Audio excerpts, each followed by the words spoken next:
Dzień dobry, Andrzej Mierzwa, witam wszystkich serdecznie w kolejnych kapitalnych rozmowach. Dzisiaj energetyka. To jest temat, który od pewnego czasu w naszym kraju i nie tylko zresztą nie schodzi z pierwszych stron gazet. Zielony Ład, transformacja energetyczna, odchodzenie od węgla kamiennego, odchodzenie od węgla brunatnego w stronę OZE, rozmowy o energii atomowej. Potem wypadek w Japonii, koniec atomu w Niemczech, potem wojna w Ukrainie, koniec rosyjskiego gazu, a potem na koniec rewolucja sztucznej inteligencji i geometryczny wręcz wzrost konsumpcji energii elektrycznej, jaki nas czeka i do którego na przykład Chiny czy Ameryka się przygotowują. Natomiast mam takie wrażenie, że Europa przez cały czas zastanawia się, jak produkować z innych źródeł bardzo podobną ilość energii elektrycznej. No dobrze. Zmiany będą duże, będą kosztowne, ponieważ to są kapitalne rozmowy. To moje pierwsze pytanie i podejrzewam, też sobie go zadajecie. To jest, ile to będzie kosztować i kto za to zapłaci. Dlatego pozwoliłem sobie zaprosić dzisiaj do rozmowy doktora Macieja Stańczuka. Dzień dobry, Maćku. Dzień dobry, witam serdecznie. Doktor Stańczuk jest finansistą, ekonomistą i specem rynku energii. Obydwaj mamy przyjemność być członkami Towarzystwa Ekonomistów Polskich, które jest patronem naszego podcastu. Kapitalne rozmowy.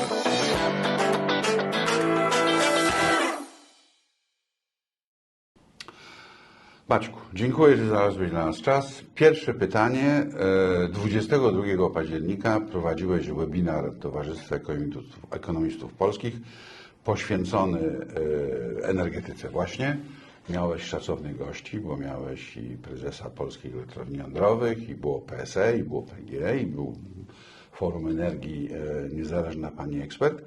Przysłuchiwałem się uważnie, ale bardzo ciekaw jestem Twojego wrażenia, bo byłeś moderatorem w sumie. Jak dla mnie, powiem szczerze, po pierwsze język czasami był bardzo techniczny, a po drugie może usłyszałem liczbę, że elektrownia jądrowa będzie kosztować 192 miliardy, 192 miliardy, przepraszam, mniej więcej. Mniej więcej usłyszałem, skąd te pieniądze się wezmą w części. Natomiast był jeden taki slajd, który pokazywała pani ekspert, pokazująca, ile kosztuje energia w Polsce, ile w Niemczech i ile we Francji.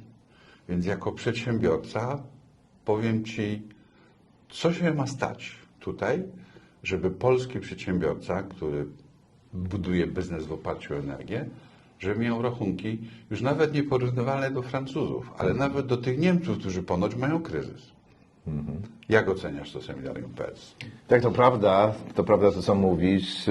Ceny hurtowe energii w Polsce mamy najwyższe w Europie w tej chwili i to nie jest dobre, bo wiadomo, że koszty energii stanowią jakiś istotny procent kosztów produkcji.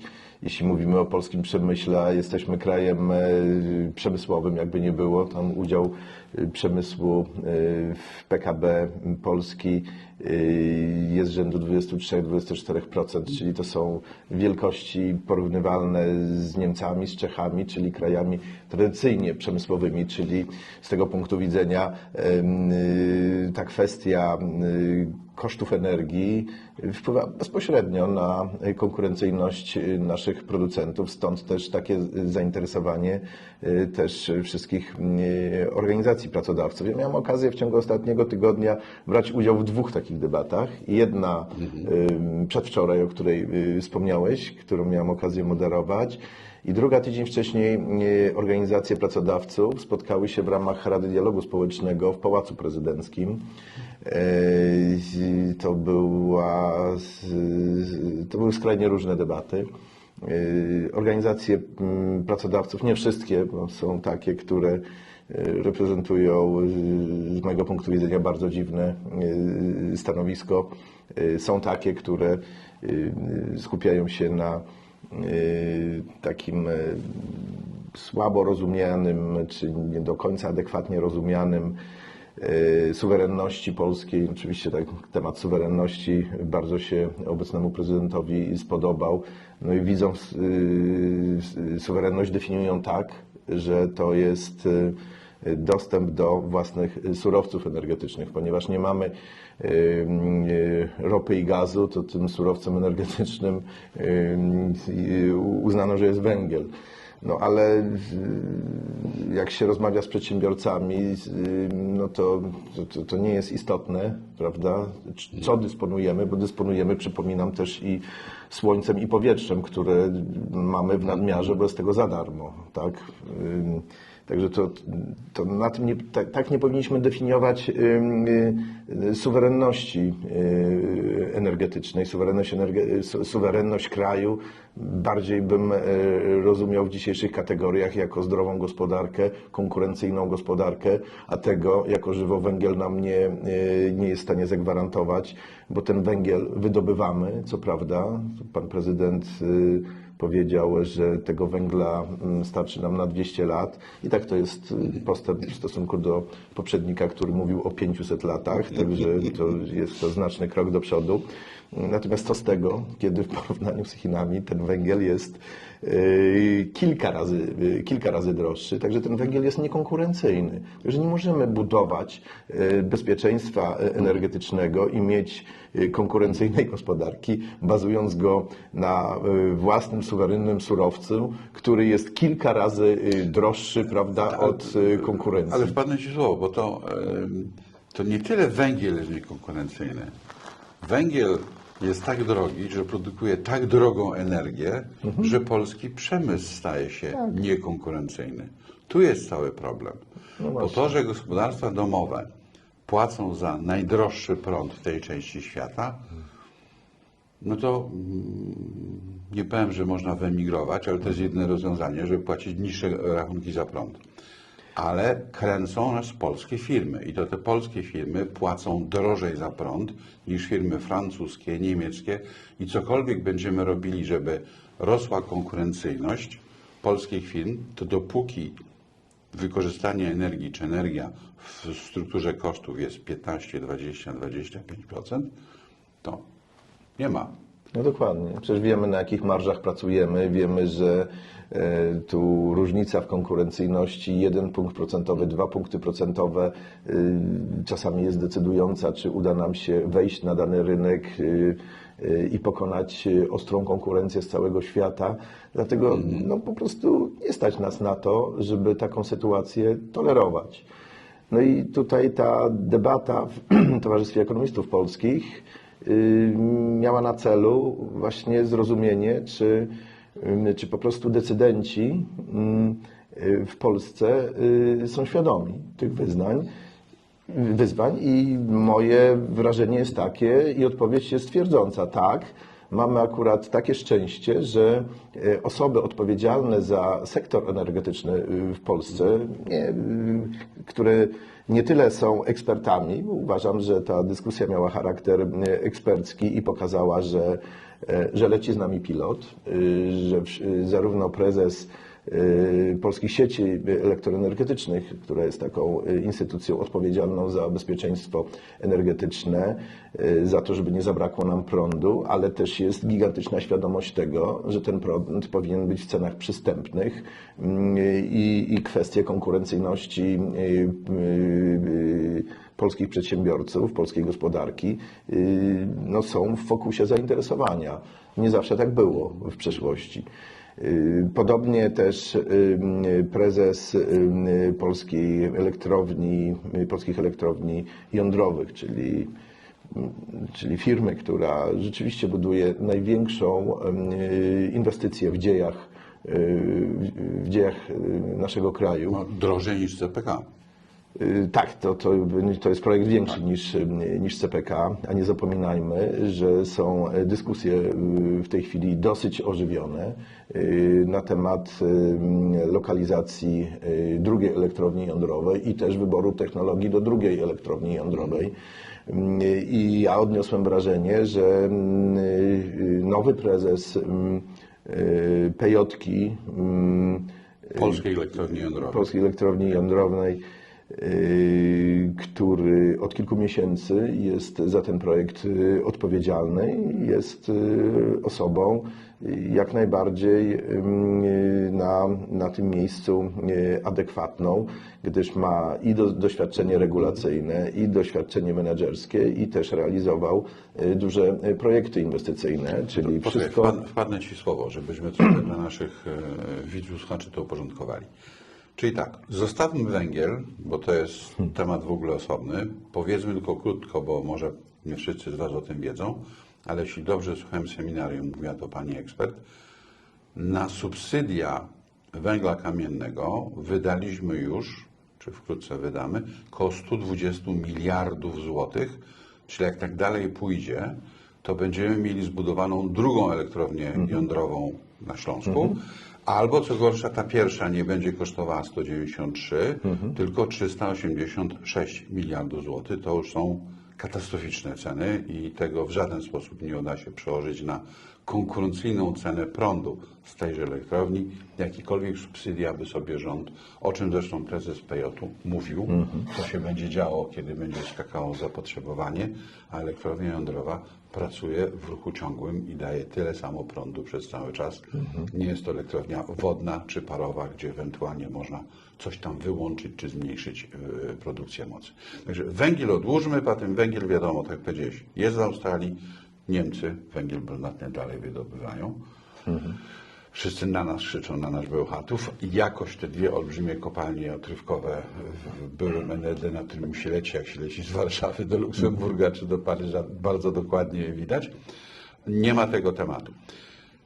3 rzeczy, które w Waszym imieniu chciałem Ciebie jako eksperta zapytać.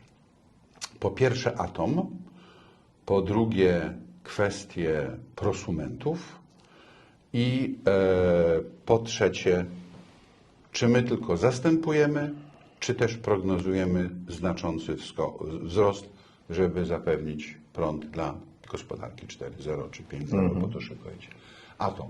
Nie masz wrażenia, że ten polski atom się wlecze? To już 40 lat, kiedy budujemy tę elektrownię, tylko się lokalizacja zmieniła, notabene dalej na wybrzeżu, bo tam najbardziej prądu brakuje. Z czego to wynika? Nie potrafimy wybrać technologii, nie mamy procedur, boimy się po Fukushimie, tak jak Niemcy, to powiedzmy sobie szczerze, prawda? O co chodzi? To nawet nie 40 lat, ale więcej, 50 lat. O, no widzisz, poczułem się młodszy. Byłem, znaczy tak średnio to pamiętam, natomiast no, tak mi się zdarzyło, że byłem prezesem takiej jednej spółki na południu Polski, która niestety nie ma już jej, natomiast ona zaczęła przygotowywać się i wybudowane zostały hale do budowy pierwszej polskiej elektrowni jądrowej w Żarnowcu. To już było 50 lat temu, czyli w czasach jeszcze super koniunktury Gierka. Tak? Czyli od tego czasu próbujemy tą elektrownię jądrową zbudować. Na razie nam to się nie udało. W międzyczasie to są naprawdę dziesiątki krajów, które dysponują elektrowniami jądrowymi, z takimi krajami jak na przykład Bangladesz, prawda, które dysponują energetyką jądrową. Obawa przed katastrofą?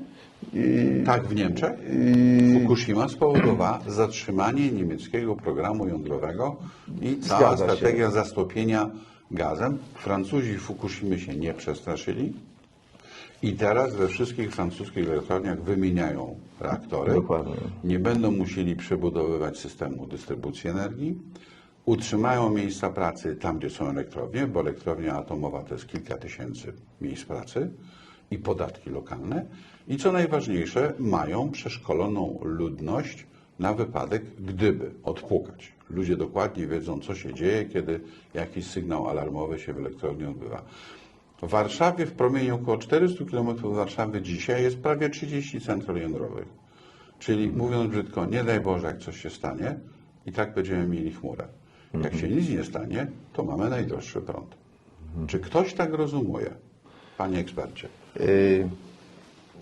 Niemcy zrobili błąd i się przyznają do tego. Nowy rząd niemiecki składający się, czyli ta duża koalicja CDU, CSU i SPD pod kierunkiem kanclerza Merza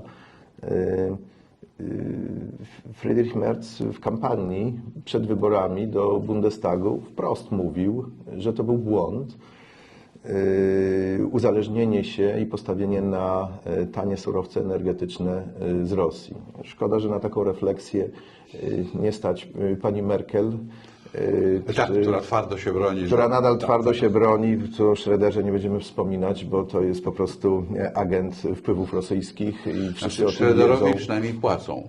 Merkelowej nie rozumie, bo ona się broni, ale z tego co wiemy chyba jeszcze jej nikt nie płaci. Dokładnie, także taki racjonalny człowiek jak Friedrich Merz, którego kiedyś miałem okazję też zresztą poznać, bo był takim doradcą w banku niemieckim, w którym kiedyś miałem okazję pracować i też opracowywał takie plany restrukturyzacyjne po kryzysie światowym w 2008 roku. Także bardzo, bardzo światła osobowość i bardzo otwarty umysł. I on mówi po prostu tak, jak jest. To znaczy, nawet próbował reaktywować reaktory jądrowe, kilka reaktorów jądrowych i robione było takie studium, co można zrobić. No się okazało, ponieważ one zostały wyłączone, to nie jest to tak, że to można włączyć i wyłączyć. Włączysz przełącznik i jedzie. Tak. Dokładnie. Także to póki co się nie udało, ale jaki jest efekt? Efekt jest taki, sobie tutaj taką ściągawkę przygotowałem. Niemcy są jednym z nielicznych krajów, gdzie mimo że realizują bardzo ambitny program inwestycji w odnawialne źródła energii, to cena, porównując cenę energii dla prywatnych gospodarstw w 2010 roku i 2024 roku, to ta cena w Niemczech bardzo skoczyła.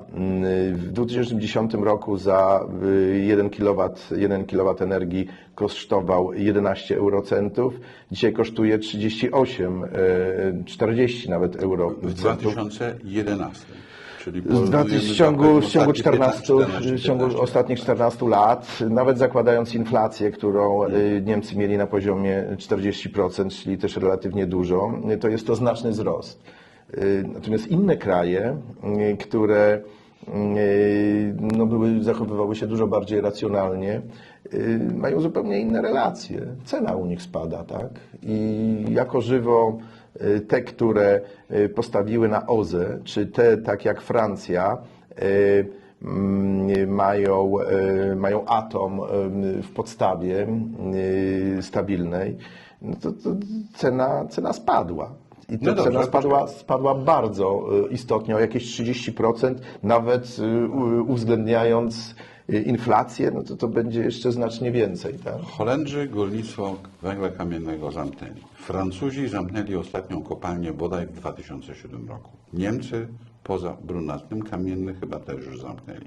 Brytyjczycy, pamiętamy panią Thatcher, byli pierwsi, którzy w ogóle zamknęli. Więc jak popatrzysz na resztę Europy, pod tym względem jesteśmy skansenem. Ale zamknijmy temat. Dlaczego tak dużo czasu nam zajęło i dalej zajmuje, bo jak słuchałem uważnie pana prezesa w czasie webinarium, to termin 2036 na pierwszy blok i 2038 na drugi i trzeci, to jest 13 lat. Tak niestety się buduje, tak mówimy o wielkoskalowych Dotrzymamy tego terminu? Bo to jest elektrowniach. bardzo krótki termin. Jest to bardzo krótki termin. Rzeczywiście praktycznie nikomu nie udało się tych projektów kończyć w terminie. Popatrzmy na francuski reaktor No właśnie, w Finlandii, Popatrzmy tak. na francuski reaktor Wielkiej Brytanii. Tak, Sizewell C. Tak powyżej 20 lat chyba obydwa, prawda? No, Francuzi twierdzą, że wszystko, co najgorsze się tam zdarzyło, już są w tej chwili mądrzy, już zmitygowali te wszystkie ryzyka, które doprowadziły do Nic wydłużenia jeżdżą po złej stronie harmonogramu. ulicy, no ale jednak Finowie, I jak już po do Polski właściwej. przyjdą, to już na pewno tą elektrownię nam postawią i w harmonogramie czasowym, i w budżecie. Rozumiem, że nad Wybrzeżem, nad Bałtykiem podpisujemy wszystko przygotowane, technologia amerykańska, Westinghouse, Tak. trwają prace nad tak zwanym local content. Francuzi co? Bełchatów? Jest już decyzja? Nie ma decyzji. W przyszłym Dlaczego? roku przewidywane jest podjęcie decyzji lokalizacyjnej, a w 2027 roku, zgodnie z planami rządu, ma być podjęta decyzja o wyborze technologii. No i tu właściwie wybór jest niewielki, bo jest wybór między technologią amerykańską i francuską. Także, natomiast czy tak się stanie? No zobaczymy. Znaczy, na pewno to, co usłyszeliśmy na seminarium, ten projekt przekroczył już taki point of no return, czyli z dużym prawdopodobieństwem, takie jest zresztą moje zdanie, na pewno staniemy się krajem jądrowym. Pytanie kiedy? Ile nam dadzą te dwie elektrownie? W sensie procentów. Te Zastąpią węgiel w całości? Nie zastanawiam. No właśnie, to jest kluczowe pytanie. To jest kluczowe pytanie. To, co nam brakuje. Mamy jasno wytyczoną ścieżkę polskiej transformacji energetycznej. Szkoda, że nie ma konsensusu politycznego w Polsce na ten temat, bo przydałby się. Mówimy o inwestycjach, których czas realizacji jest kilkanaście lat. Także on absolutnie wykracza spektrum polityka, który myśli w kategoriach czteroletnich i ewentualnie nie zdarzyło się do tej pory w historii Polski, żeby jedno ugrupowanie było u władzy więcej niż 8 lat. Także, żeby to zrealizować, no to bardzo by się przydał konsensus polityczny. Jak chcemy budować jądrówki, to każdy ekspert od energetyki jądrowej powie, że to jest podstawowy warunek sine qua non, żeby następcy nie zmienili zdania i nie zamknęli, prawda, tych projektów. 2038 rusza pierwsza. 2030 rozpoczynamy budowę drugiej, czyli ruszy w 2045, jestem dużym optymistą. I teraz? W 2045 to kiedy mamy termin odejścia od węgla? Była jakaś data ominąć? Tak, prezes PSE Grzegorz Onichimowski, bardzo ważna, wpływowa i światła postać w polskiej energetyce, powiedział ostatnio, że elektrownie węglowe mają w Polsce w tej chwili dzisiaj zainstalowaną moc w wysokości 28 gigawatów. To jaki procent zapotrzebowania na energię? To jest dają niecałe 60% zapotrzebowania. A w 2045 będą dawać ile? Nie, to dużo szybciej to będzie, to Cię zaskoczę. W 2030 roku PSE oficjalnie przewiduje, że moc zainstalowaną polskich elektrowni węglowych powinna być nie większa niż 6, maksymalnie 7 gigawatów. Także przechodzimy gigantycznie szybki. Ilu dzisiaj Z przypomnę? 28 na do 6. Na 6-7.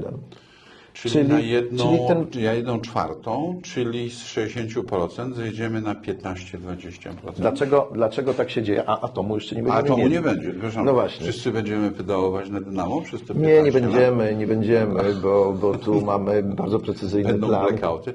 Nic nie będzie, żadnych Dobrze. blackoutów, tu uspokójmy wszystkich. Jest moim zdaniem bardziej racjonalny pomysł. To mi nie mów, że będzie to import z zagranicy. Nie, tego też nie będziemy, żadnego węgla też nie będziemy importować z zagranicy, bo nie daje to nam chociażby suwerenności, używając języka tych, dla których słowo suwerenność jest specyficznie interpretowane, jest istotne. Dla mnie też jest bardzo istotne.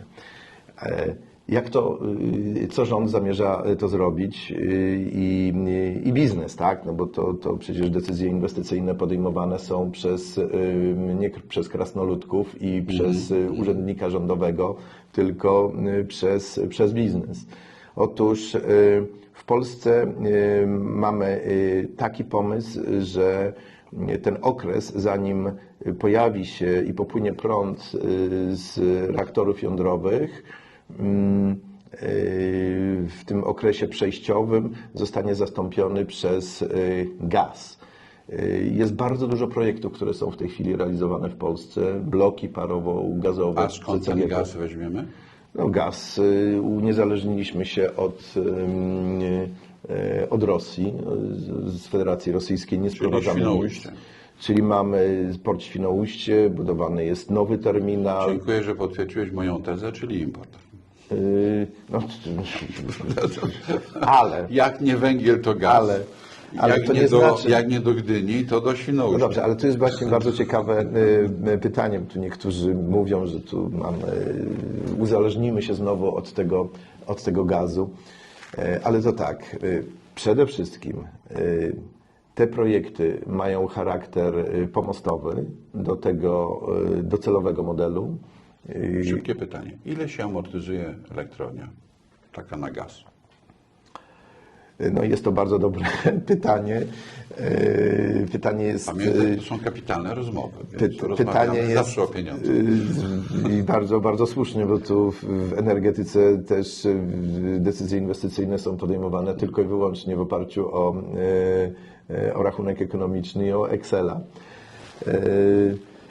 Trudno odpowiedzieć na to pytanie, ile się amortyzuje, ponieważ to, w jakim stopniu amortyzuje się taka inwestycja, zależy od tak zwanego capacity factor, czyli wykorzystania tej mocy zainstalowanej, ile to będzie sprzedawać, nie? Ponieważ Znowu Ci wpadnę słowo, ale powiem, do czegoś tak trochę prowadzę.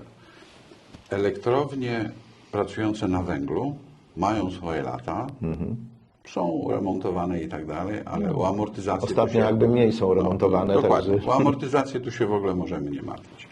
Elektrownie jądrowe, powiedział pan prezes PJ na webinarze, no to jest, co zresztą też znam przykłady z Francji i statystyki, to jest 50 do 70 lat, zależy jak są eksploatowane i tak dalej. Pod warunkiem, że pracują w podstawie. Że pracują w podstawie, absolutnie. I teraz elektrownia gazowa, podejrzewam, że pewno też potrzebuje z 20, 25, być może 30 lat. Więc wniosek jest taki, przez to, że opóźnialiśmy przez lata otwarcie elektrowni jądrowej, czy jądrowych, jesteśmy teraz zmuszeni budować elektrownie pomostowe, gazowe, o których już dzisiaj wiadomo, że ten pomost nie wykorzysta pełnej amortyzacji.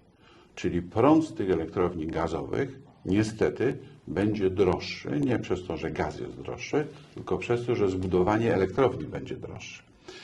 Ale w tym tunelu jest światełko, bo jeżeli będzie ten rok 2045, będziemy mieli 2 elektrownie atomowe i będziemy mieli pomostowe elektrownie gazowe, to jak popatrzę dzisiaj na Chiny i Amerykę, są prognozy, że do 2040 roku zapotrzebowanie na energię, głównie z uwagi gospodarki 4.0 czy 5.0, wzrośnie o 40 do 50%.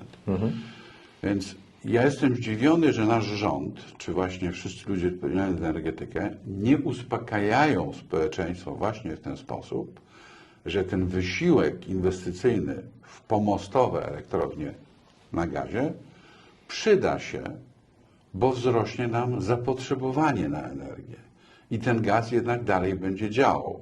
A w pewnym momencie, jak podejmiemy decyzję, że utrzymujemy OZE, bo będziemy utrzymywać, utrzymujemy atomówki, być może dojdą SMR-y, o których też była mowa na seminarium, cokolwiek, no to wtedy będziemy mogli z kolei wyłączać pomału elektrownie gazowe, jeżeli się zamortyzują, albo podejmować inne decyzje.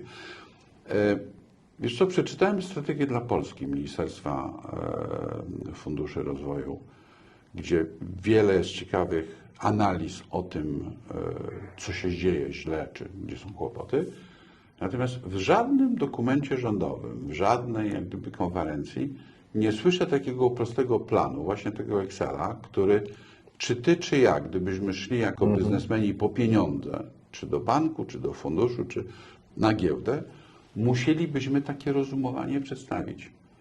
Powiedz mi, dlaczego to się nie dzieje? Dlaczego ta energetyka ciągle się obija od ściany do ściany, decyzje są opóźniane, tego Excela nie ma, no bo nie ma, przyznasz sam. Jakby był, to byśmy Jakby widzieli, był, to tak. byśmy widzieli. I potem jest konferencja i ktoś nam mówi, że górnictwo kosztowało już 128 miliardów, a ja może sprecyzuję, a elektrownia będzie 120, 190. 193, tak. A ja może sprecyzuję jedną rzecz, bo to nie tyle chodzi o górnictwo, tak a propos, tylko chodzi o przemysł okołogórniczy. Bo kopalnie można stopniowo zamykać, można stopniowo wysyłać górników na emeryturę, których jest... Nie trzeba, jak można Ile jest świetnie tysięcy- ile zagospodarować jest tysięcy w nowym górników w tej biznesie. chwili? 60 tysięcy. A w przemyśle okołogórniczym poprawnie jest około 200 tysięcy. Czyli firmy na Śląsku i nie tylko, które dzisiaj pracują dla kopalń, będą musiały znaleźć inny pomysł na życie. Jak to zrobił katowicki FAMUR zresztą doskonale, prawda? Dokładnie. Można. Czyli jest to możliwe. Jest to możliwe.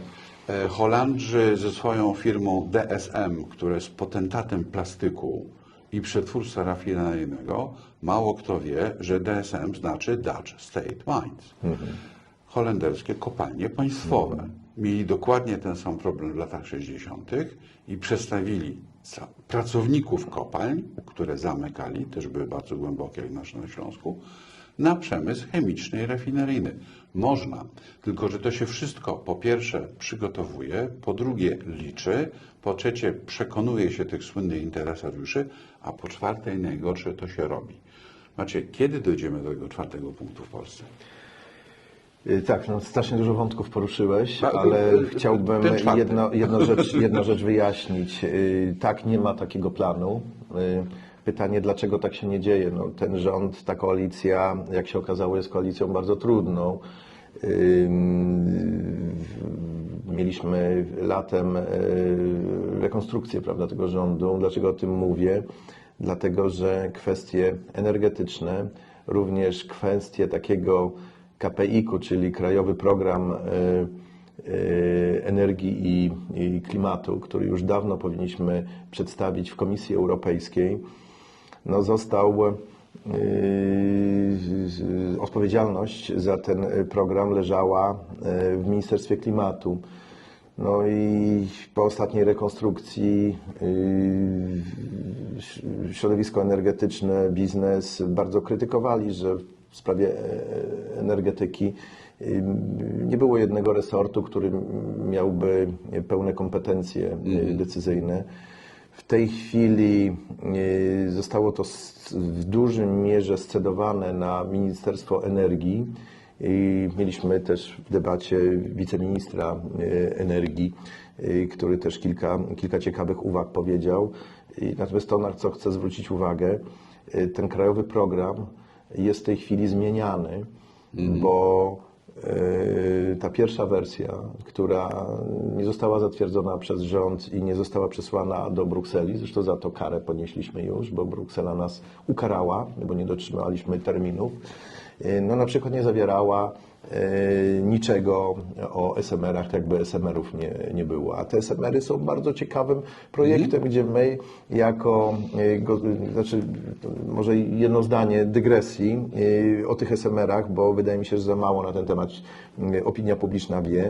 Akurat polski przedsiębiorca jest jednym ze współwłaścicielem tej technologii. Także my z takiego kopciuszka, prawda, jądrowego możemy być jednym z pionierów w deploymencie tej technologii w Polsce i ten projekt już trwa i są projekty przygotowywane. Jest spółka Orlenu i największego polskiego prywatnego przedsiębiorcy, która się nazywa Syntos, która jest deweloperem tych projektów. I ona będzie używana, technologia, prawda, bardzo, bardzo zresztą ciekawa, interesująca. To nie jest to coś nowego, ta technologia od 60 lat jest wykorzystywana, Ale tylko... Dlaczego nie ruszyła do tej pory? Bo to jest jak gdyby, też o tym prezes mówił, no jest kilka sztuk ponoć. No, Co się dzieje? Względy bezpieczeństwa. Też słyszałem argument, że jak one są małe, no to trzeba, żeby się opłacało zbudować jednocześnie 10 dla inwestorów. Można, no, są takie lokalizacje, gdzie w jednym miejscu można na przykład 4, 5 czy nawet 6 reaktorów po 300 megawatów, czy 5 razy 3 to już możemy Fajnie. mieć 1,5 To co, gigawata, czyli gdybym miał możemy gdybym miał spore taką- miasto nawet gdybym miał zapewnić taką technologię, energię. gdybym przywiózł taki SMR, to co mnie w Polsce zatrzymuje? Przepisy środowiskowe? Przede wszystkim nie ma projektów jądrowego realizowanego w świecie, który zrealizowany by został na zasadach 100% komercyjnych. Musi być jakiś mechanizm wsparcia, ponieważ te projekty muszą pracować w bazie, a mamy rynek energii, czy w Polsce został zlikwidowany, dopiero teraz jest reaktywowany, tak? Ale ponieważ ta cena fluktuuje i będzie fluktuować, ponieważ udział najtańszej energetyki odnawialnej będzie większy, pewno z dzisiejszej perspektywy można powiedzieć, że taki udział OZE w wysokości 60% jest miksu energetycznego jest najbardziej optymalny, najbardziej bezpieczny, gwarantuje właśnie to, żeby nie dochodziło do blackoutów, tak jak w tym roku mieliśmy okazję obserwować na południu Europy, gdzie najprawdopodobniej zabrakło tych stabilnych mocy wirujących, jak to się nazywa, które utrzymują ten system w równowadze. Doszło tam do rzeczywiście zakłóceń, które spowodowały Mówią, że to totalny system totalny zwariował blackout. i Najprawdopodobniej chodziło o to, że ten udział OZE na poziomie 80%, bo tego federalnego dnia w Hiszpanii na takim poziomie to mniej więcej było, był za wysoki. Jaki jest optymalny, tego nikt nie wie, bo to prawda, ale wydaje się, że bezpieczeństwo... Laikom powiedzmy jedną rzecz, że elektrowni, tak mówisz, atomowej regulowanie poziomem mocy jest bardzo trudne. W elektrowni węglowej czy gazowej jest to trudne, ale wykonalne, natomiast w OZE to jest kwestia wyłączenia kilkunastu czy kilkudziesięciu wiatraków. Czy W gazowej farm można regulować, fotowoltaicznych. bo gaz możesz włączyć, wyłączyć, ale właśnie to, co chciałem powiedzieć, na czym polega główny problem. Główny problem polega na tym, że państwo z operatorem takiego projektu powinno by negocjować tak zwany mechanizm wsparcia. Który PJ będzie miał notabene. PJ ma, PJ złożyło z polskim rządem wniosek do Komisji Europejskiej o notyfikację pomocy publicznej, ponieważ jest to pomoc publiczna, tak? I ten mechanizm wsparcia w przypadku Mechanizm PJ... wsparcia polega na tym, że ktoś dopłaca Tak. do energii, która następnie się... No czy dopłaca? No właśnie. To tak trudno powiedzieć, dlatego To może strasznie ciężko. wyjaśnij nam ten mechanizm Dwa słowa. bo właśnie wszyscy mówią przypadku- mechanizm wsparcia. Co to jest? W przypadku tego projektu jądrowego w Polsce mamy tak zwane kontrakty różnicowe. Na czym te kontrakty różnicowe polegają? No, Mów dalej. jest cena, która musi być zafiksowana, która pokrywa koszty funkcjonowania projektu, zapewnia zwrot inwestorowi na określonym poziomie. Jest to tak zwany strike price i ona się znajduje w kontrakcie różnicowym. I teraz tak, jeśli ten strike price jest niższy od ceny rynkowej, no to operator zwraca do budżetu tą różnicę. Operator, czyli producent. Czyli producent, tak? Czyli właściciel Czyli elektrowni. właściciel elektrowni. Natomiast jeśli ta cena jest niższa od ceny rynkowej, no to różnicę pokrywa minister finansów, czyli my wszyscy z naszych podatków. Czyli żebyśmy wszyscy płacili stałą cenę energii, będziemy z naszych podatków dopłacali do elektrowni po to, żeby płacić stałą cenę energii. Dokładnie tak. I teraz kwestia wysokości tego strike price'u, jak nie trudno się domyśleć, jest kluczowa. I bardzo ciekawą rzecz na tej debacie powiedział prezes Włoszczyk, prezes PJ-ki, ponieważ złożył deklarację, wiedząc, znaczy, podobny instrument, kontrakt różnicowy został zastosowany w przypadku farmy wiatrowej na Bałtyku, gigantycznego projektu, który realizuje PGE w Polsce. No, kontrakt różnicowy i ta cena w kontrakcie różnicowym została określona na poziomie, no, informacja publiczna, powyżej 500 zł za megawattogodzinę. I prezes Włoszczyk złożył deklarację, że w przypadku elektrowni jądrowej, która jest kapeksowo no, w zupełnie innym świecie, to ta cena nie powinna być wyższa niż cena w kontrakcie różnicowym dla projektu PJ-ki. To jest oczywiście bardzo dobra informacja, tak, ponieważ zacementowanie ceny na bardzo wysokim poziomie też nie rozwiązuje tego dylematu, o którym mówiliśmy na początku. To znaczy, że żeby być konkurencyjnym i utrzymać obecny model rozwoju Polski oparty na dużym udziale przemyśle w PKB, który się sprawdził, bo po 35 latach chyba nie mamy co narzekać. Dochody na mieszkańca wzrosły nam w szaleńczy sposób i doszlusowaliśmy do takiego średniaka, prawda, europejskiego niemalże. I warto by było ten trend utrzymać, bo to jest dobry model. Żeby tak się stało, musimy być konkurencyjni. Jak cena energii będzie na zbyt wysokim poziomie, no to Konkurencji nie będziemy. To nie Dobrze, będziemy i ten poczekaj. przemysł będzie się wynosił z Polski. Idziemy- I mamy tak. niestety do czynienia z takim trendem już dzisiaj. Idziemy mało do brzegu, też rozdzielimy dwie rzeczy, bo rozdzielmy konsumentów domowych i przemysł. Zaraz do tego wrócimy. Słuchaj, ja w ogóle nie rozumiem, tak na zdrowy rozsądek i prośba, żebyś mi to wytłumaczył, czy gdziekolwiek indziej w Europie jest prowadzona taka wielka batalia o tym, żeby każdy obywatel mógł sobie postawić OZE u siebie i sprzedawać ten prąd do sieci i zarabiać? Bo ja rozumiem, że jak mam dom, czy kamienicę, czy apartamentowiec, czy biurowiec, że mogę sobie na dachu postawić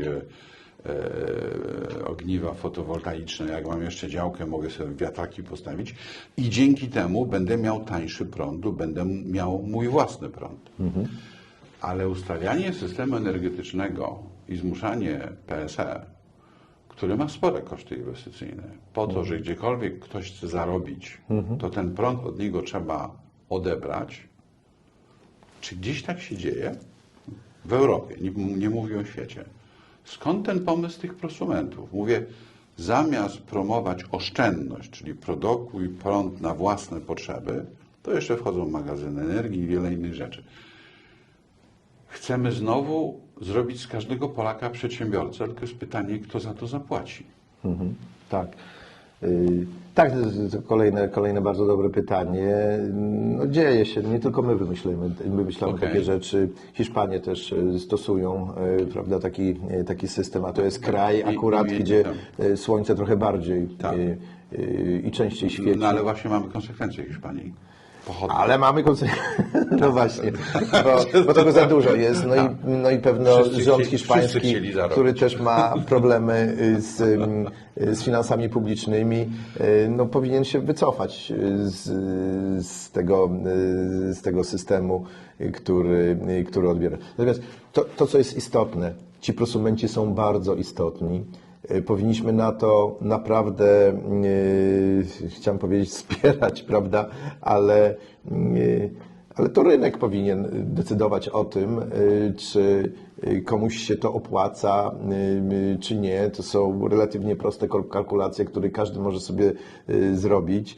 Natomiast im więcej będzie tej energetyki rozproszonej, tej energetyki prosumenckiej, opartej na OZE, które, co tu dużo mówić, jest to najtańsza energia. Jest ona niestabilna oczywiście, dlatego musimy ten atom budować, dlatego powstają te gazówki,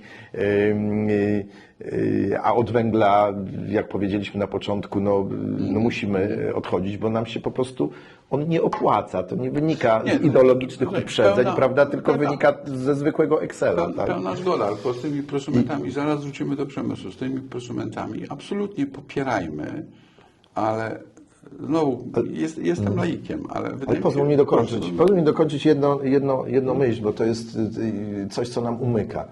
W przypadku, gdybyśmy postawili tylko na te gigantyczne elektrownie atomowe, prawda, i te... Czy duże farmy wiatrowe, duże farmy wiatrowe, wiatrowe, to musisz do tego zbudować całą infrastrukturę. Sieci przesyłowe wysokiego napięcia, są strasznie drogie inwestycje, idące w dziesiątki miliardów złotych. Kto za to płaci? No my. To PSE płaci. Jak PSE to finansuje? No finansuje taryfami, podwyższając taryfy, tak? Dlatego natomiast ta energetyka rozproszona miałaby tą zaletę, że tych wielkich inwestycji niekoniecznie trzeba by było ponosić, tak? Bo po co ci budować sieć przesyłową, jak każdy może sobie u siebie... Czyli każdy sobie u siebie. Tak. Absolutnie tak. Ale skąd są głosy, żeby prosumentów podłączać właśnie do sieci? No, z tego, że... Lokalnie pełna zgoda. Jak chcesz przerzucić połączenie do sąsiada czy w ramach miasta, pełna zgoda. Andrzej, jeśli nas nie stać, a w tej chwili nas nie stać na tworzenie nowych jakichś systemów wspierania, prawda, tych inwestycji, to nie powinniśmy tego wspierać, a ludzie sami dojdą do wniosku. Już zresztą dochodzą do wniosku, bo, bo pół miliona mieszkań w Polsce. No, ale jak czytasz prasę, to wszędzie widzisz, że wszyscy mówią, że sieć nie jest rozwijana, PSE odmawia połączeń i tak dalej. No to niech to będzie, wystarczą linie bezpośrednie, prawda, i sprawę mamy. Macieju, ale to trzeba powiedzieć. Znowu kolejny kamyczek do systemu komunikowania. Zgadza się. Nie można oskarżać PSE, że odmawiają połączeń. Przypomnijmy wszystkim, że ostatnie duże inwestycje, popraw mnie, w PSE to były bodaj za epoki Gierka, kiedy powstawały olbrzymie elektrownie węglowe, powstawał Bełchatów i wtedy powstawała słynna szyna północ-południe, która działa do dzisiaj. I notabene, jak właśnie mówimy o Wybrzeżu i mówimy o Bełchatowie, to jest właśnie budowanie dużej elektrowni na tej szynie, które spowodują, że prąd popłynie być może tym razem na południe, a nie z południa. To jeżeli ta szyna kosztowała, gdyby na dzisiejsze policzyć, to są setki miliardów złotych. No właśnie. To skoncentrujmy się na tym. Natomiast jeżeli ktoś nie chce kupować tego najdroższego prądu w Europie, czy jest przedsiębiorcą, czy konsumentem, absolutnie tak. Niech produkuje własny. Niech zakłada fotowoltaikę, niech buduje farmy wiatrakowe, niech buduje palarnie biomasy i dzięki temu będzie kupował tańszy prąd, a cena tego prądu, jak zmniejszymy inwestycje w szyny, w elektrownie, ona z czasem, mam nadzieję, też będzie spadać. No to jest jedyny sposób, żeby ta cena spadała. Ryzyko, które mamy na dzisiaj, że o tym ryzyku prezes PSE też na naszym webinarze bardzo wyraźnie mówił, żebyśmy się nie zafiksowali na inwestycje w najdroższe źródła energii. Prezes zwrócił uwagę na kalkulacje przy tych farmach wiatrowych na Bałtyku. Już pomijając inne ryzyka geopolityczne, ryzyka bezpieczeństwa, które od 3,5 roku zupełnie w innym świetle widzimy i które się materializują. No ale przepraszam bardzo, cementowanie ceny w kontrakcie różnicowym na poziomie powyżej 500 zł za megawattogodzinę na energię, która jej zwolennicy twierdzą, że jest stabilna, no ale z rzeczy samej nie jest stabilna, bo czasami wiatr nie wieje, tak? Również nawet, i na Bałtyku. To nawet nie to.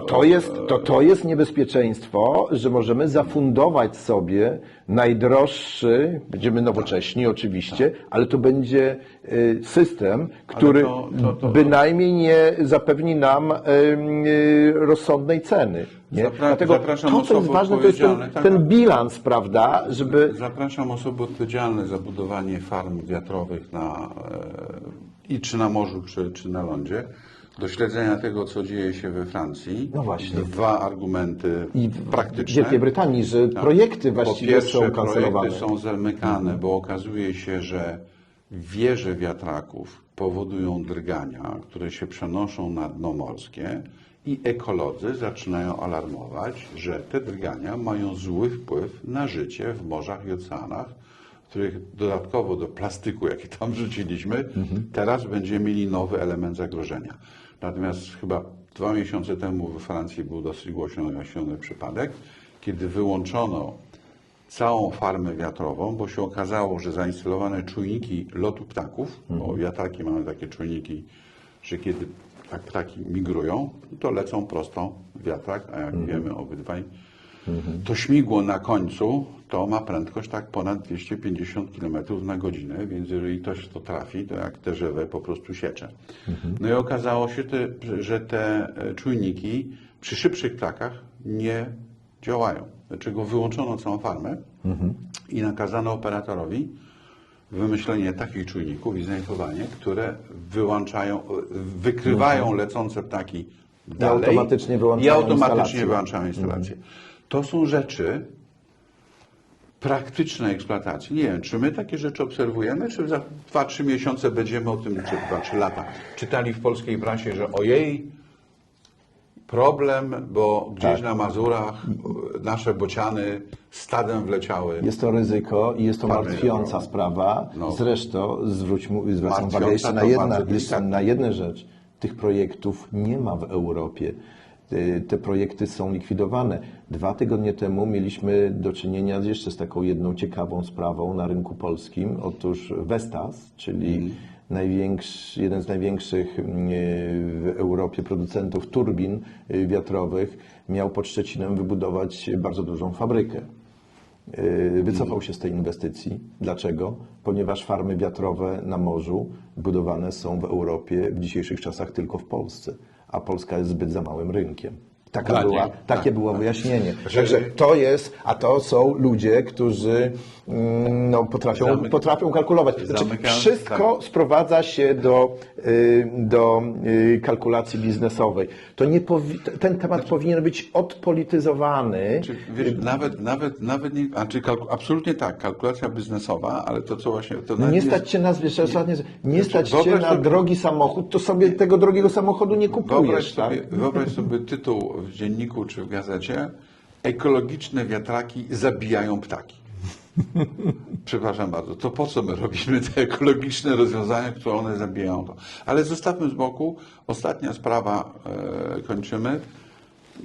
Jest kilka ciekawych rzeczy. Niedawno widziałem duży artykuł w Rzeczpospolitej, że izraelska firma z finansowaniem banku PKO BP buduje olbrzymią instalację OZE, farmę fotowoltaiczną, jeśli dobrze pamiętam, i już ma zakontraktowane sprzedaż na bodajże 17 czy 19 lat, notabene do Apple, do firmy, która jest jedną z pierwszych firm na całym świecie, która ogłosiła, że do jakiegoś tam roku chcą mieć cały zielony, wertykalny, tak powiem, pion od dostawcy po sprzedaż produktu gotowego.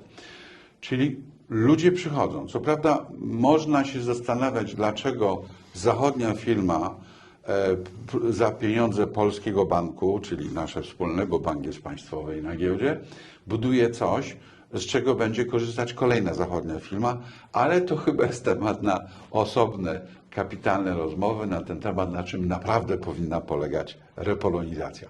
Maćku, bardzo dziękuję za super ciekawą rozmowę, bo myślę, że moglibyśmy jeszcze długo rozmawiać i pewno do tematu będziemy wracać.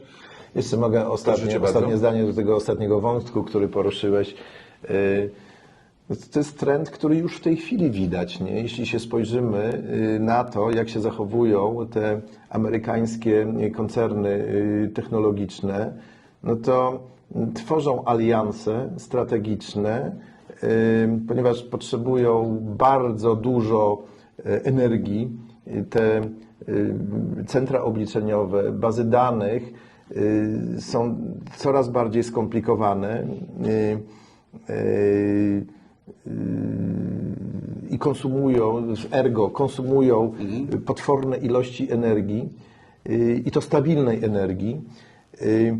Była teraz taka informacja, że Nvidia, czyli najlepiej skapitalizowana spółka chyba na świecie, wartość Nvidii to jest 4,5 biliona dolarów.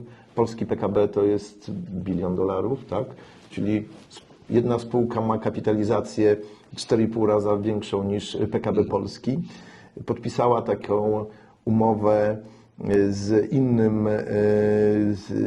inną firmą OpenAI. I czego ona dotyczyła? Dotyczyła budowy źródeł energii na 10 gigawatów. Jedna spółka ma zapotrzebowanie 10 gigawatów. Tak? Dlaczego to jest? No właśnie dlatego, że taki będzie kierunek światowy. Dlatego i jeszcze jedno. W tych spółkach technologicznych dzisiaj nie liczy się pojemności w bajtach, prawda, nie? Tylko się liczy w gigawatach energii. Ta energia, były szef Google'a bodajże, Eric Schmidt, który jak wiadomo jest mega wizjonerem, wręcz snuł niedawno temu wizję, że sztuczna inteligencja w porównaniu do dzisiejszego dnia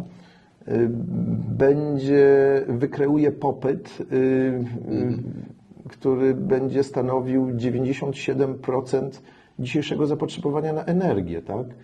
I my w planach polskiego rządu, czy polskich sieci elektroenergetycznych też mamy założone wzrost energii. Nie taki gigantyczny, prawda, jak takimi wizjonerami najwyraźniej nie jesteśmy, ale jeśli będziemy chcieli przyciągnąć tych dużych graczy do Polski, czy sami stać się tymi dużymi graczami, to przecież my musimy podążać, prawda, za tym trendem. Trend jest moim zdaniem jasny. Przyszłość, modernizacja gospodarek, nowoczesność, czyli PKB i nasze dochody, no, będą uzależnione od tego, jak my rozwiążemy te nasze problemy energetyczne. Moim zdaniem mamy pomysł. Fajnie by było, żeby tu w tym kraju też jakaś debata, jakiś konsensus na ten temat został osiągnięty. Ja jestem optymistą. Ten temat można wykluczyć z bieżącej połajanki politycznej. Właśnie w Niemczech po Fukushimie wszystkie partie mainstreamu dążyły do wyłączenia jądrówek. Natomiast w Polsce mamy ten konsensus, ponieważ wszystkie partie politycznego mainstreamu są za atomem. Wykorzystajmy to, nie? I wprowadźmy elementy racjonalności biznesowej i rachunku ekonomicznego do dyskusji o modelu energetycznym i wszystko będzie dobrze. Maćku, to krótkie podsumowanie. Po pierwsze, ja się zawsze staram w kapitalnych rozmowach, żebyśmy nie krytykowali, tylko żebyśmy szukali konstruktywnych rozwiązań. Krytykowanie pozostawiam politykom i dziennikarzom mainstreamowym. Krytykować jest bardzo łatwo, bo to nie ciągnie ze sobą żadnej odpowiedzialności.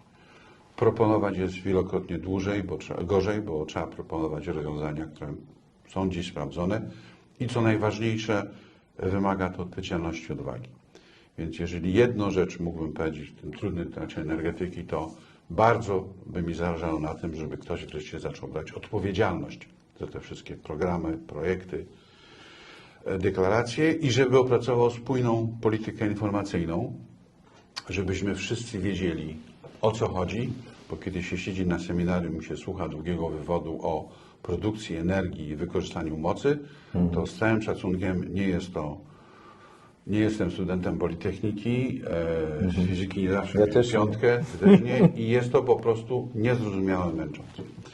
To jest raz. Po drugie, Taki dokument zresztą powstanie. Rząd do końca tego roku obiecał ten KPIK stworzyć. Tak? super. Druga rzecz, no fajnie, że w Warszawie mamy elektryczne tramwaje, autobusy, metro, samochody, tylko że one wszystkie jeżdżą na węgiel brunatny z Bełchatowa. Więc mamy czyste powietrze w Warszawie, ale dokładnie ten sam procent zanieczyszczenia mają rolnicy pod Bełchatowem. I tak jest w całej Polsce. Więc jeżeli tego nie zrozumiemy i nie zrozumiemy potrzeby transformacji energetycznej, to po prostu sami siebie oszukujemy.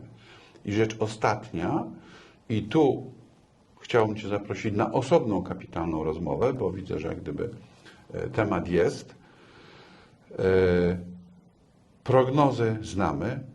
Prąd będzie tak poprzednią rewolucję przemysłową, najpierw pierwszą napędzała para, drugą to już za naszego życia napędzały mikroprocesory, trzecią będzie napędzała energia elektryczna. Bez tego nie pojedziemy, bo skokowo ta planeta z kopalnych, z innych nie wytworzy takiej góry, w cudzysłowie, morza energii, jak nam jest potrzebne.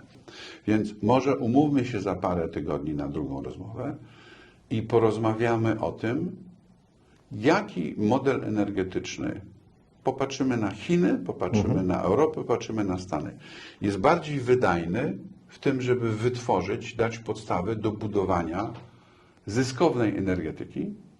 I tu oczywiście będę miał ukrytą myśl, czy my w Polsce potrzebujemy takiego miejsca dla państwa w energetyce, czy może warto by pomyśleć o tym, jak otworzyć naszą państwową energetykę na prawdziwy kapitał zagraniczny. I oby on był polski. Bardzo dobre pytanie, tak. Proszę Państwa, zapraszam za kilka tygodni do drugiej rozmowy z doktorem Stańczukiem. Jeżeli macie pytania, propozycje, krytyki, gorąca prośba, piszcie na kapitalnerozmowy@gmail.com. Obserwujcie nas obydwu na LinkedInie, mamy tam nasze profile. Zapisujcie się z Waszymi komentarzami pod naszym kanałem Kapitalne Rozmowy YouTube. Postaramy się na Wasze pytania, komentarze odpowiadać. Ja też będę Maciejowi przekazywał, będziemy to robili we dwóch.